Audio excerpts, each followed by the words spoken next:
Welcome to On the Table with Ashley, a podcast where I explore ways in which we can lead more fulfilling lives and amplify human connection by increasing our curiosity and communicating with less judgment and more respect. It's my pleasure to welcome Anne Kornblut to On the Table with Ashley today. Anne is a Pulitzer Prize-winning journalist who is currently the Vice President of Global Product Content Operations at Meta, formerly known as Facebook. Anne previously served as a senior editor at The Washington Post, where she oversaw national politics, national security, and health, science, and environmental coverage. In 2013, she was the lead editor overseeing coverage of Edward Snowden's NSA revelations, which won the 2014 Pulitzer Prize for Public Service. Prior to The Washington Post, Anne was a reporter at The New York Times. One of her assignments was to cover the political career and re-election campaign of Senator Hillary Clinton. She thereafter became one of the paper's national political correspondents. Anne wrote a book that was published in 2009 titled Notes from the Cracked Ceiling: Hillary Clinton, Sarah Palin, and What It Will Take for a Woman to Win. In 2015, Anne joined Facebook as its Director of Strategic Communications, where she is now Vice President of Global Product Content Operations. Welcome, Anne. Thank you so much. It's great to see you. So, Anne, I always like to start by hearing a little bit about your childhood. Could you tell us where you grew up and what kind of kid you were? Sure. Well, let's see. I grew up just outside Washington, D.C. I was a pretty academic kid. Some might say nerdy. I grew up playing a lot of classical music, violin and cello, but I was really interested in news and writing from a very young age. I grew up right near the CIA and kind of thought of myself as a spy. And in fact, Harriet the Spy was my favorite book as a child. So not a big surprise that I would want to go then into a spy-like profession known as journalism.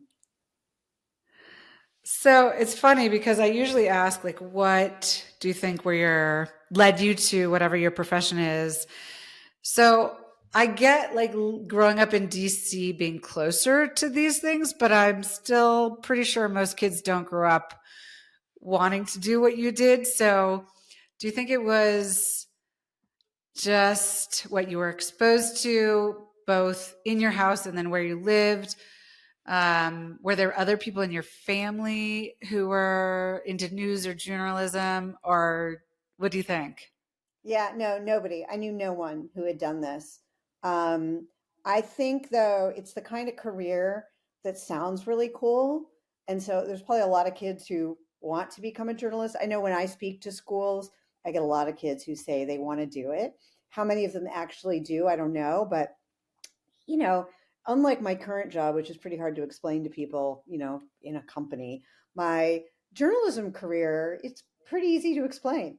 You go out, in those days, you went out with a notebook and a pencil, and you got to take a pencil because it can write in most circumstances. Pens don't always work, and you take notes. It's not that hard to explain, and it's pretty exciting. So I definitely didn't know everything that it would involve when I decided to do it, but I did edit my high school newspaper, so I had a little inkling, and I always thought it was fun. So you started as an intern at the New York Daily News, and then you went on to work at the Boston Globe, the New York Times, and the Washington Post. Those are some pretty heavy-hitting newsrooms, and you're not in a newsroom anymore, and we'll get to that. But can you describe a little bit what it was like to be a reporter and an editor, what you loved about it, and what you don't miss? Well, I loved far more than I don't miss. I loved the excitement. I loved the impact. I loved, just as a curious person, getting to learn about something new all the time. And one thing I loved in the beginning that grew a little tiresome was just how unpredictable it would be. Every day is different. You never know the story that's going to come along for the most part. And that was amazing for, I don't know, the first 20 years. At a certain point, having my holidays and evenings and weekends consumed by unpredictable major events got a little old. So today I don't miss that so much, but it was still fun even when it happened. Yeah. Yeah. Can you tell us what inspired you to make the transition from journalism to Facebook, now Meta? Sure. I realized at a certain point as I was climbing the ranks of being an editor that I did not know what the digital future would bring for news. And if I was going to be a leader, I thought I would need to know more and be able to lead. So I took a year at Stanford. I did a fellowship called the JSK Fellowship at Stanford, and I took all my classes in the business school. And at the end of that year, I realized I knew even less than I thought I did. Once you start to dig and you discover that your knowledge is really insufficient. So at that point, I debated what to do and ultimately wound up staying in California so that I could see what the media landscape would become. And that was, gosh, 9 years ago. So it feels like it was just yesterday, but it was actually quite a while ago. Yeah. And what does product content operations mean? Like, what is your job, or how has it changed over the 9 years that you've been at Meta? Oh, good question. Well, I've been in a couple very, very different jobs at Meta. When I first got there, I started out doing communications for Sheryl Sandberg, who was still COO at the time. I then did a lot of crisis communication. There've been a few crises in my time at the company, which thankfully have leveled out some. And then in 2018, I moved over to the role that I'm in now, where essentially we help. It's a group of some journalists, some program specialists, some people who have expertise in content, but we're essentially helping identify the best content on the platform and set standards for what the best content should be so that we can have that consistently reflected at scale across the platform. So it involves a pretty technical approach to working with the machine learning and helping teach the systems how to identify and amplify the best content that we have to offer. So that is a very big topic. It is. um, so there are a lot of different directions we could go, but I think a lot of them are probably being covered by other people. Can you talk a little bit? So you went to California to try to kind of figure out what is this digital age for journalism going to look like. You are at a company that has one of, if not the biggest reach for providing content to people. So 9 years later, what is your sort of philosophy on how the digital age has affected journalism, how we consume our news, and ultimately how that, this is a big question, but ultimately how that affects what people think and what they do? Yeah. Do we have 6 hours? That is a big topic. Um, I think for myself personally, which is a good place for me to start, um, the through line in my career is wanting to help people identify the best information they need, um, the information they need to live the lives they want.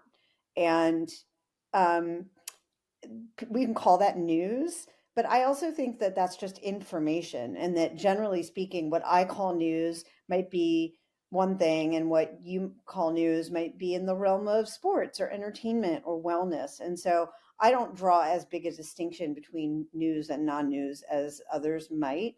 Um, I don't know that what I'm about to say is revolutionary, but the internet has obviously brought with it enormous challenges for the news industry. My hope has been all along the news industry will start to innovate more and more, because although there's obviously been a big impact of the platforms on the industry, um, I think there have been other influences that have also created headwinds for the news business. I think that polarization, it exists on the platforms. It also exists on old school television, and it exists in people's day-to-day lives. And that's a societal issue that I think is still one that needs to be tackled. And in terms of finding a sustainable business model, my hope has been and remains that the news industry will find ways to meet people where they are. I remember back when I used to work at the Washington Post, we used to talk about the fact that it was, at the heyday of newspapers, still the case that people bought the paper for the sports section and the comics. And the number of people who are deeply engaged in the hardcore news of the day every day, which is the way I often am, it's not a huge number.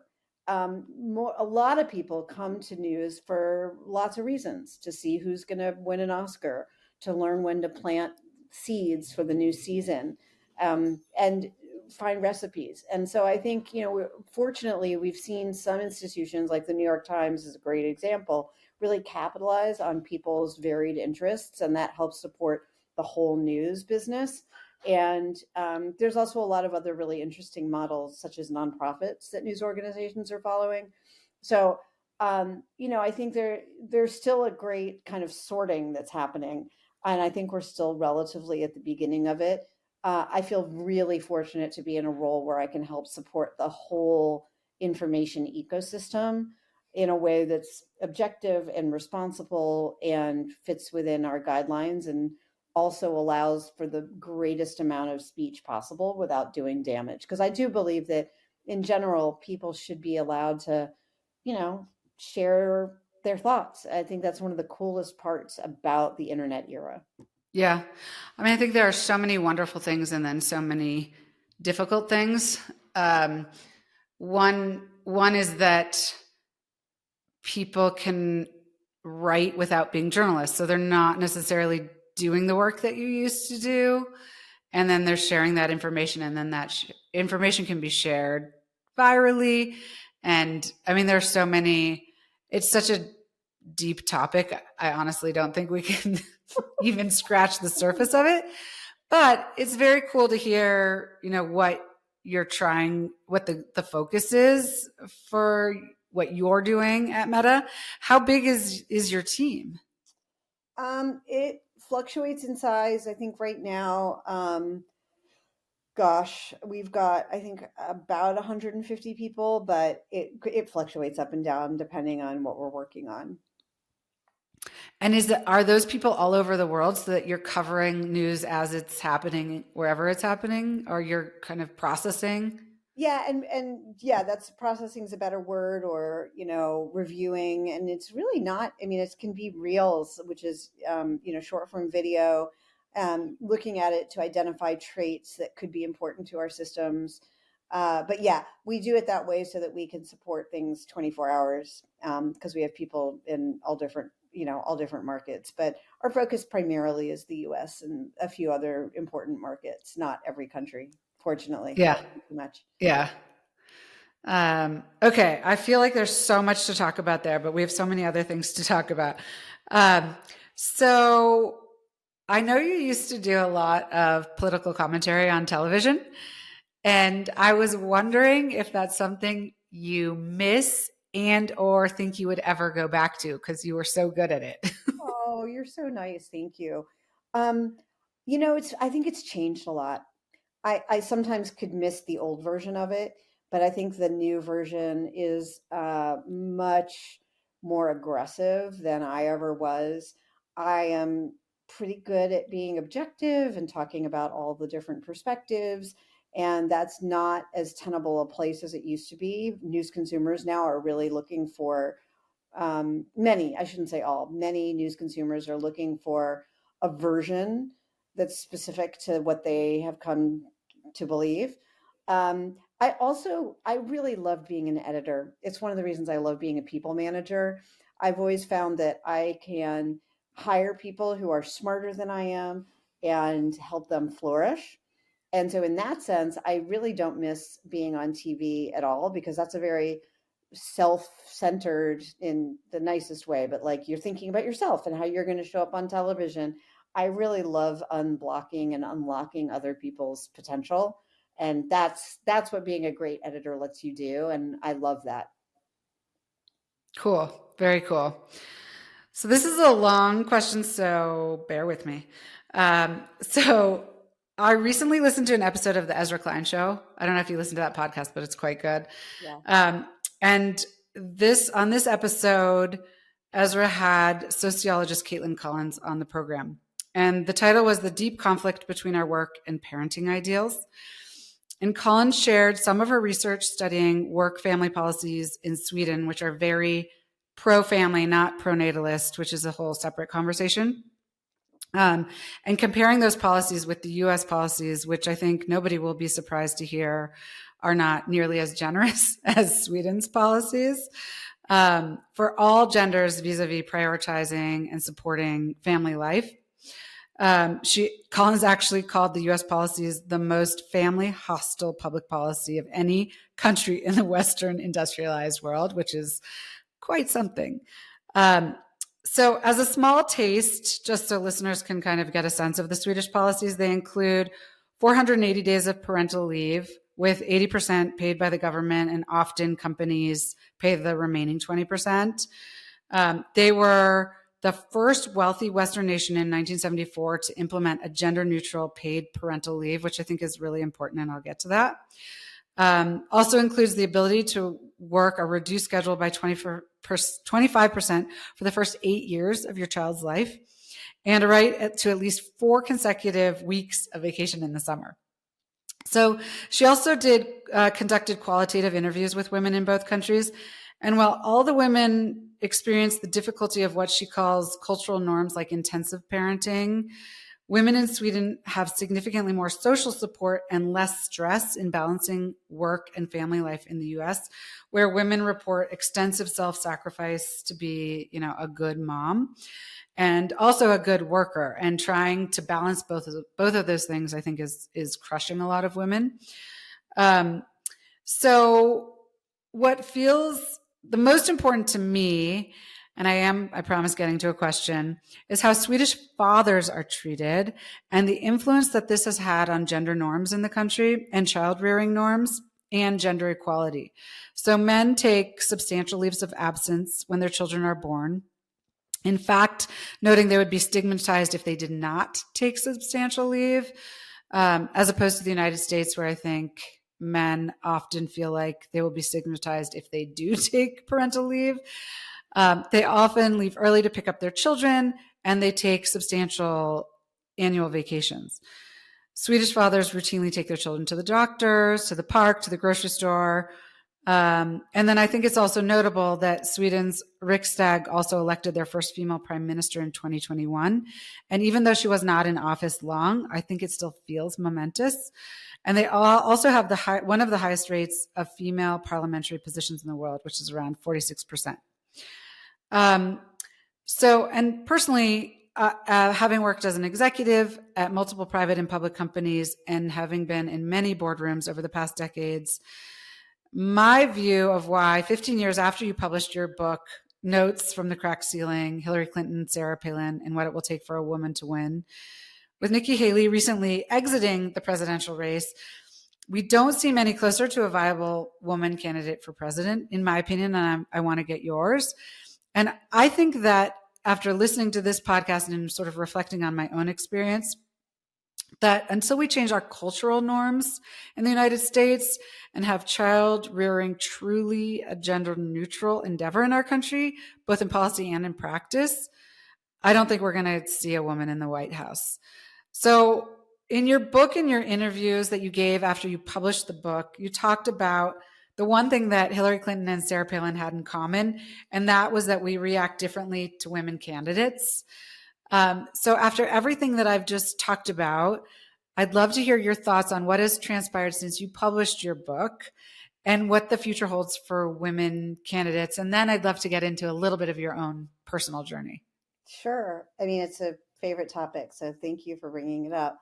I will note that in the time since I wrote the book to today, we do have our first female vice president, and that's a big landmark that's taken place.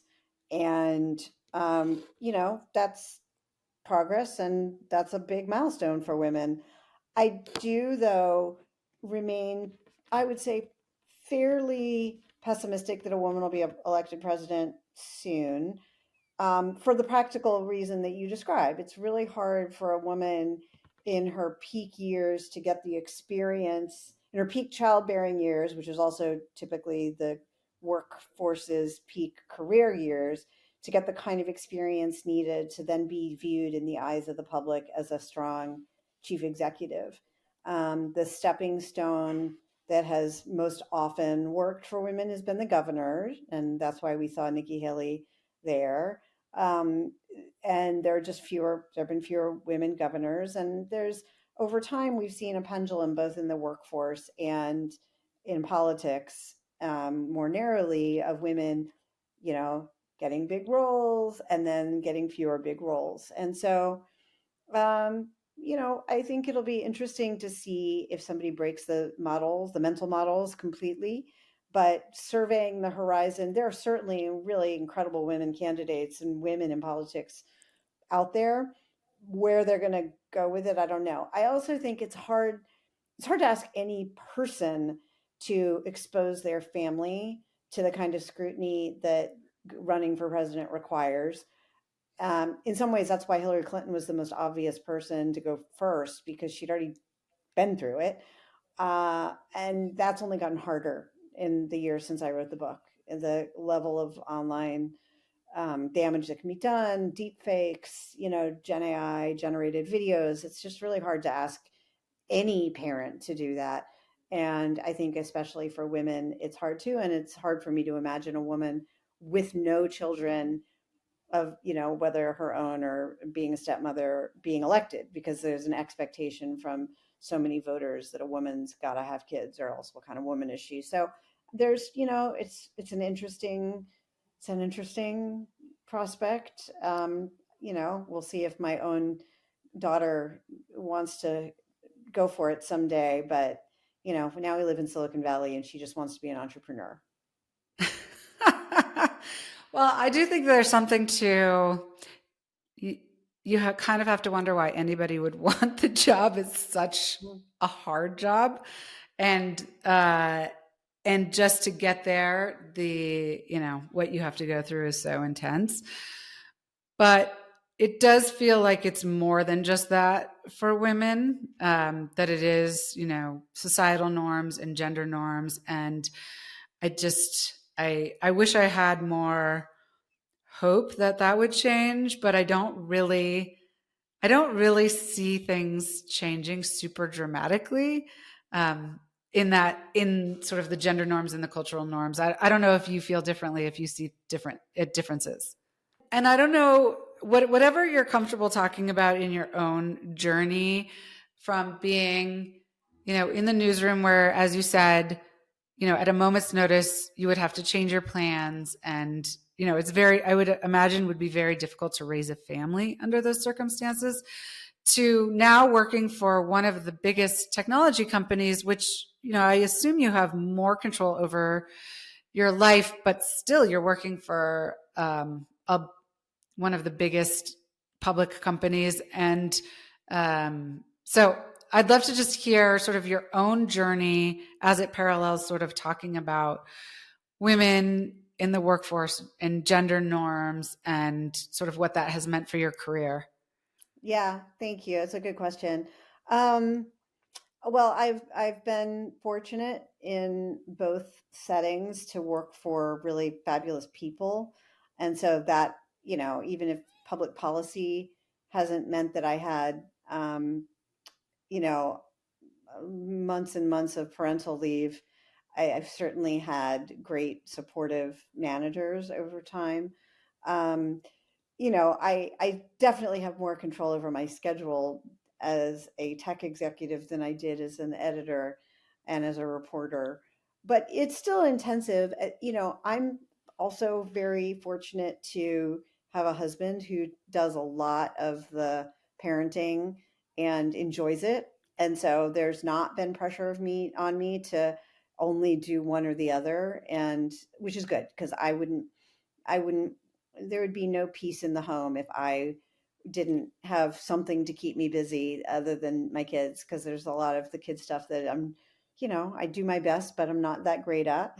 So, so I'm very lucky to have a very supportive husband, and now to work for a company that I think largely thanks to Cheryl's influence when she was the COO, but also having a CEO who himself takes parental leave when he has a kid. There's a really great example set, and there's a real opportunity to do both things. But I have another lens on it though, which is that most people in this country and the world have to work.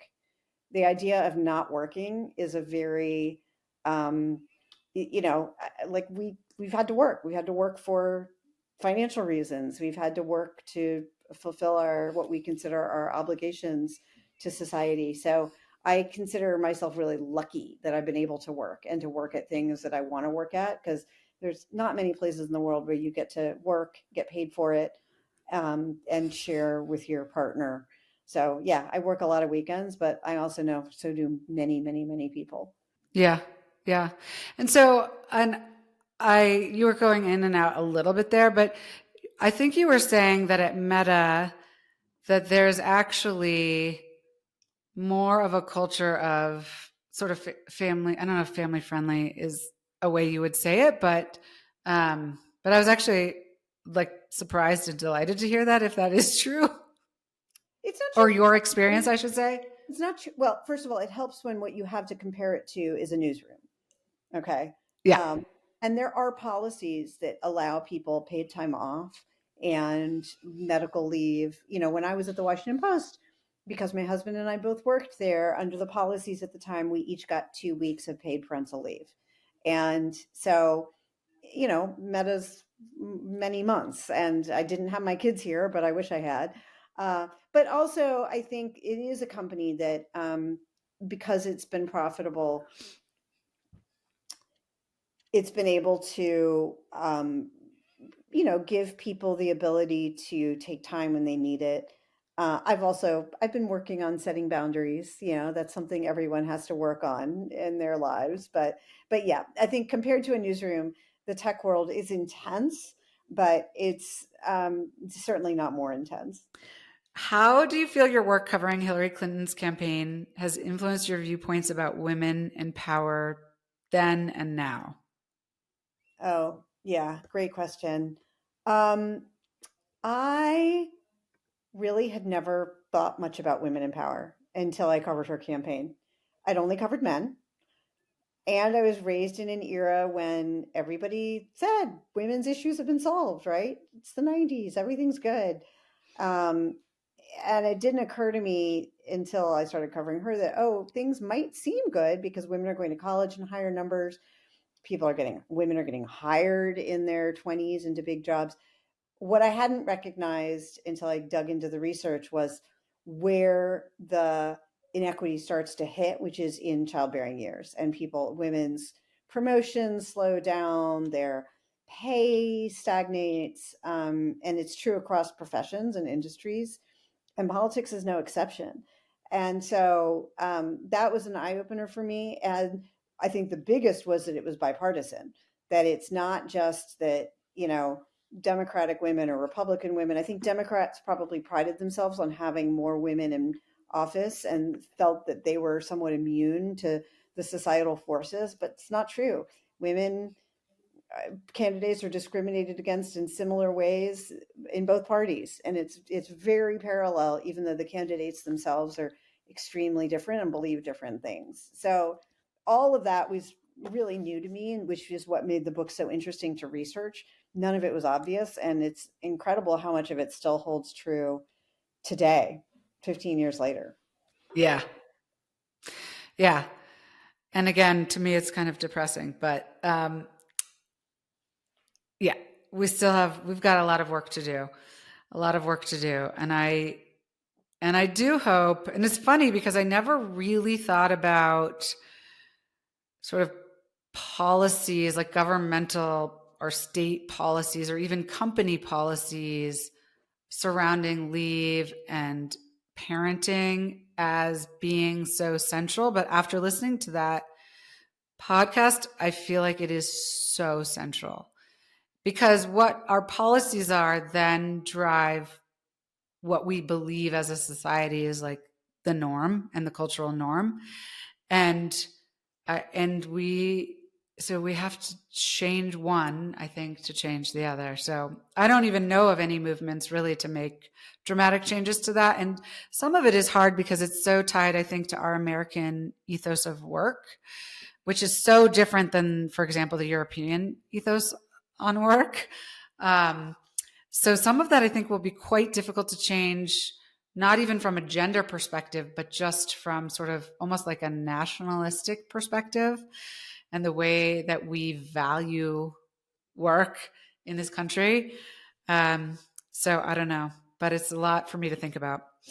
Um, so, as a woman who's succeeded in both journalism and as a tech executive, what advice do you have for other women aspiring to break into or advance in male dominated industries? Which is probably both, maybe less so the newsroom now than it used to be, but I'm probably waiting because I some see you that and frozen. definitely still the valley. Yeah. Um, Good question. This is not an original idea, but I'm going to steal it from Sheryl Sandberg, who was my boss. Pick the right partner, or figure out who you surround yourself with, whether you have a partner or not, and surround yourself by people who believe you can do it, who are going to help you get there, and whose personal beliefs aren't going to hold you back. I think the single best thing I've done for myself is to have friends who are like minded. And that doesn't mean all my women friends work, they don't, but they're supportive. Um, and I have a husband who's very supportive, and we take turns and we share, and he does so much of the parenting. So my advice really is surround yourself with the people who are going to help you get there. Don't spend time with people who are going to either belittle your ambitions or just from a practical standpoint not help you get there. Because if I had to do school drop off every morning, only me, my job wouldn't be the same. And Yeah. so, I don't. And so it is. And it's very equal that way. And then the other is, don't beat yourself up. There's so many ways you can be out guilted and outperformed as a mother. And you just have to let a lot of that go. My kids' lunch boxes never looked amazing. Yes, there are like health bars in there and sometimes prepackaged food. I try not to do that, but pizza isn't going to kill a kid. And I think now that my kids are older, a little older anyway, having them see a mom who works is as formative for them as it is having a perfect lunchbox. And I'm happy about that. And I mean, again, I didn't have a choice. We needed an income. And so these are all luxurious conversations to be having about how to navigate your way in the world. But not be my mother-in-law, who was a social worker, said the greatest things to me.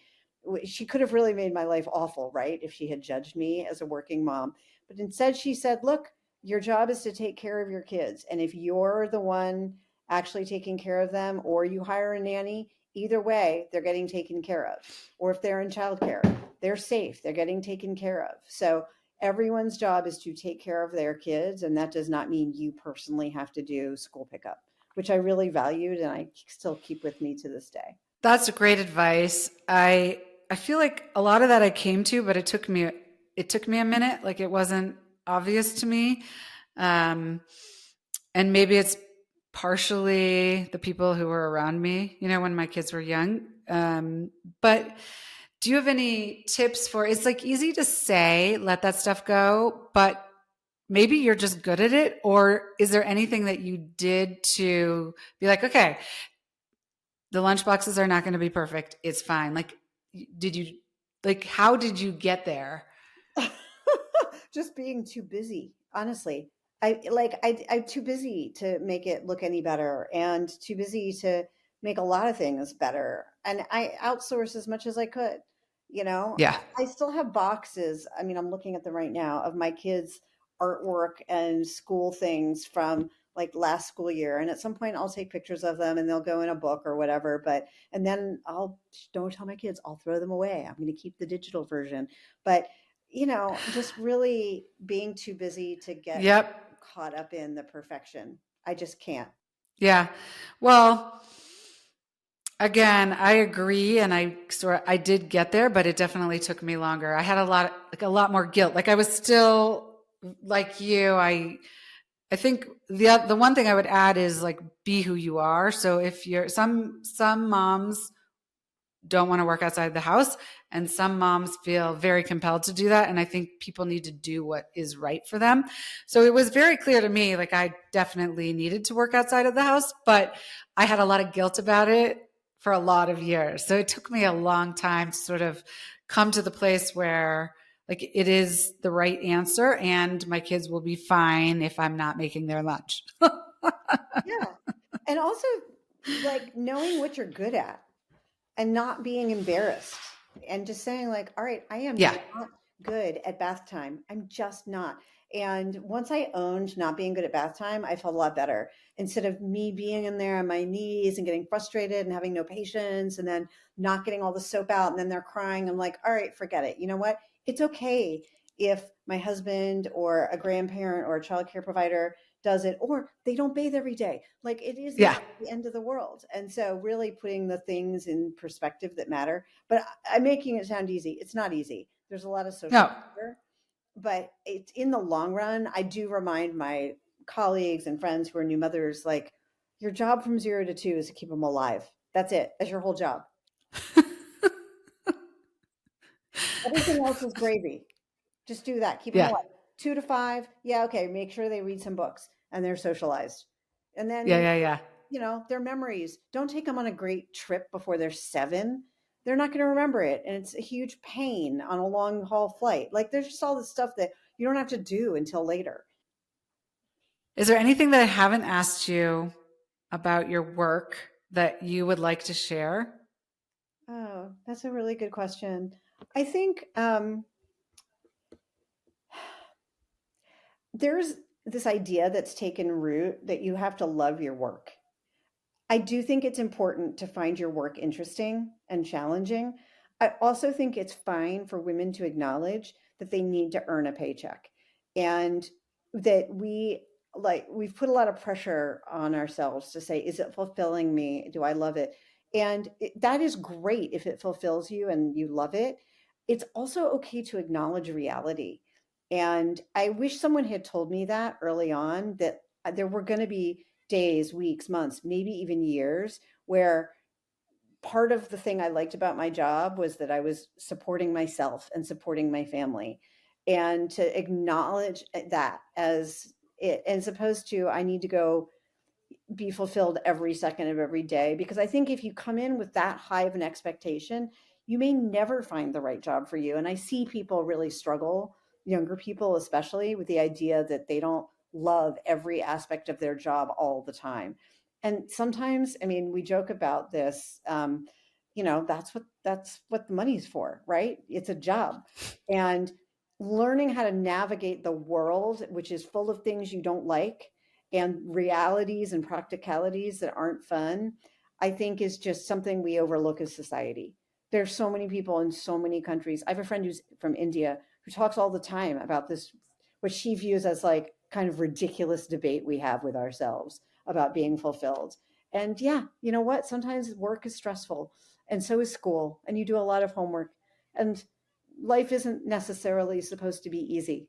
There's hard things that happen, and that is the privilege, that's the price you pay for the privilege of being alive. So I think that's probably the advice I would give people, is to lower their expectations a little bit. That doesn't mean hate your job or stick with a mean boss, absolutely not. But pick your battles, decide what really matters to you. Don't say to yourself, if I'm not loving my job every day with a perfect supportive manager and also doing the perfect lunchbox, that you're somehow falling short. That's my advice. I think it's great advice. And I talked on a previous episode. My niece was out here visiting, and she's a senior in high school and looking at colleges. And we were having this discussion. Like, I was asking her, do you have any sense of what you would like to study or do? And she doesn't really know.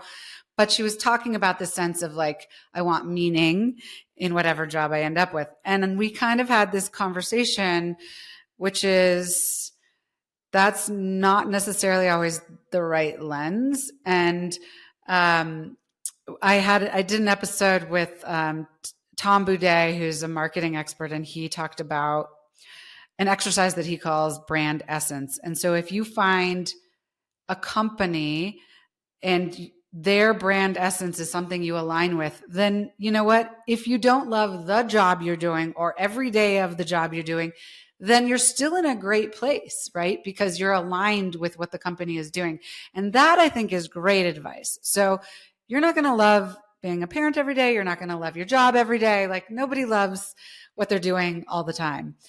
But if you can align sort of philosophically with whatever it is that you're spending all of your time doing, whether it's parenting or what you're doing, like the company you're working for, the people you're working with, you're in a great place. And it is kind of almost frightening to think that people feel like they need to be fulfilled all the time because it's not realistic.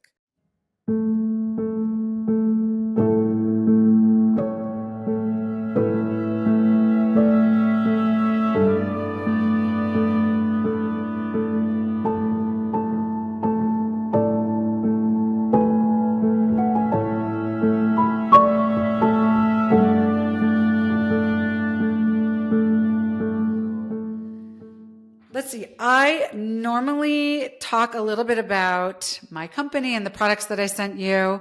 I'm going to spend very little time on this because I want to get to my last 5 questions, and I know we're limited on time. But I did send you 2 of our Klimchi crystal dishwasher safe bowls of different sizes. They're hand blown in the Czech Republic.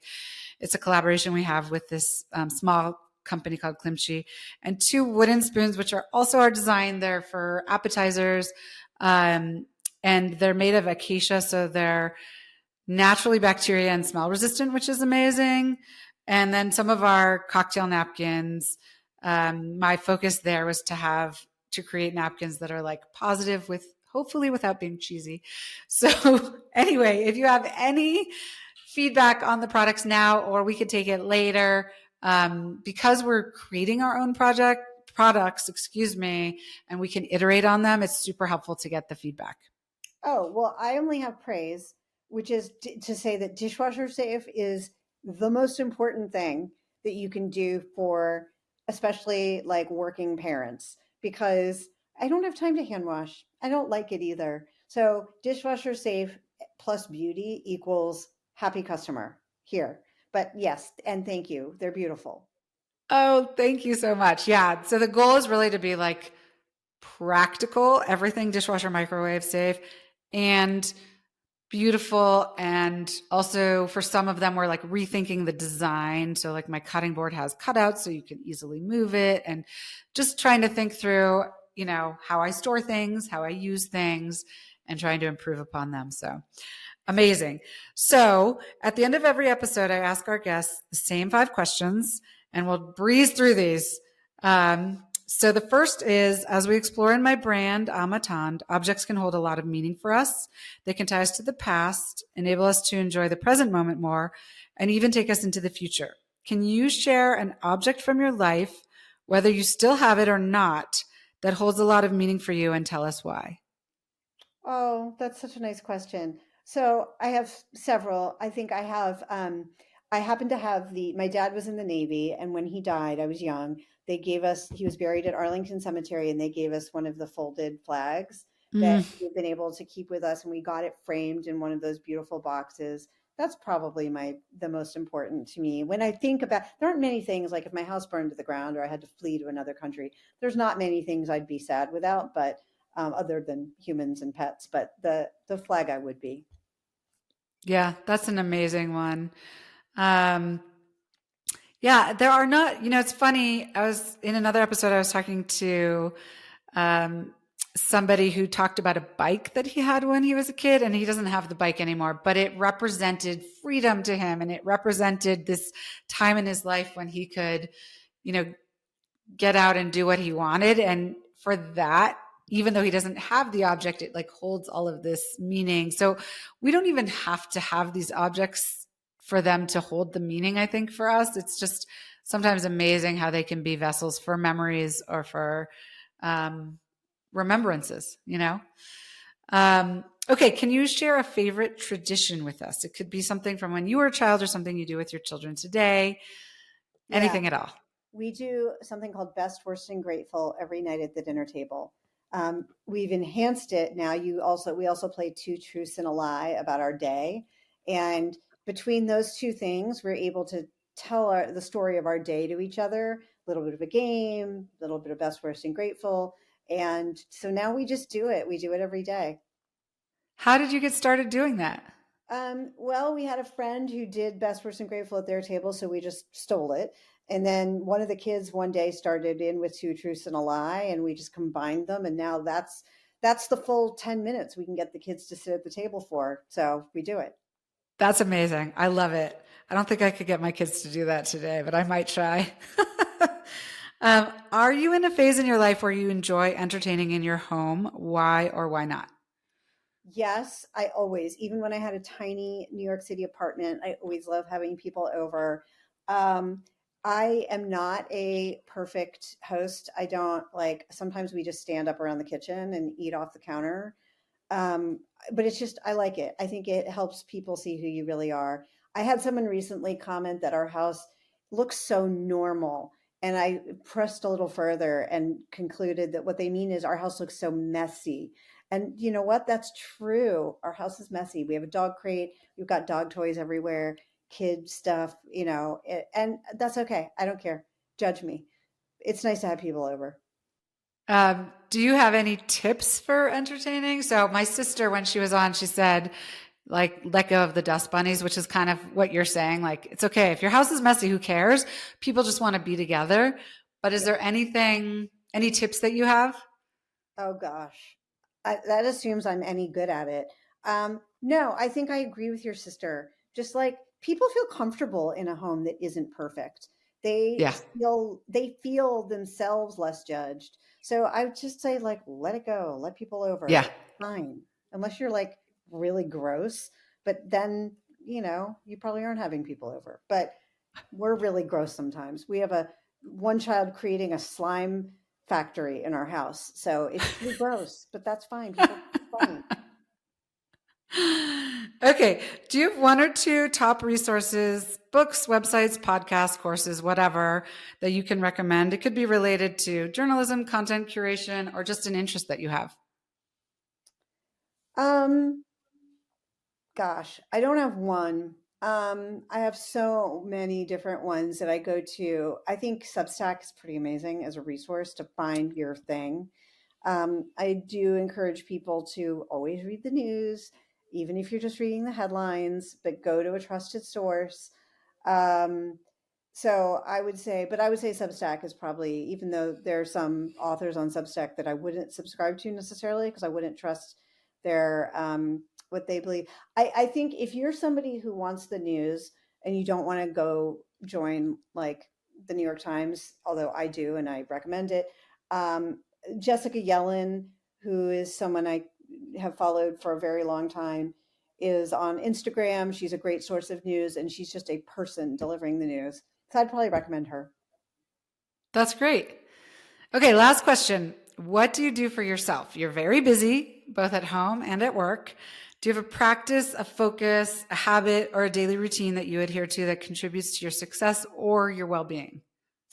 I walk on my treadmill. I have a treadmill in my office. I walk on it. I try to do 4 miles a day and I read and I watch Netflix as I go. I realize that that seems crazy. I live in like a beautiful place where the weather's always perfect. I should be out hiking. I do not like hiking. I like reading. And so I read and I walk. And that is my personal practice, no matter how many times my spouse tells me I should just go outside. Doesn't matter. I like reading. It works for you. Amazing. And thank you so much Thank for you. spending time with me. This has been wonderful. Apologies that we had some technical difficulties. And I hope to see you soon. Likewise, and congratulations on the company and on your podcast. They're amazing. Oh, thank you so much.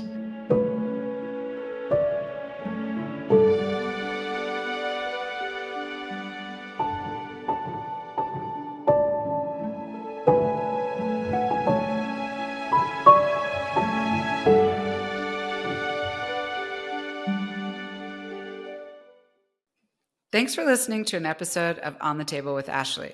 Subscribing to, rating, and reviewing our podcast helps us to continue to record great interviews. So please subscribe, rate, and review wherever you get your podcasts.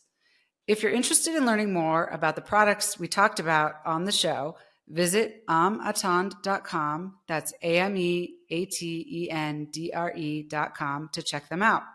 When you become a member by sharing your email on our website, we'll share special discounts that relate to products discussed on each episode. Finally, email us at reachoutanytime@amattendre.com with thoughts you have or ideas for topics or guests for future episodes. Thanks for listening.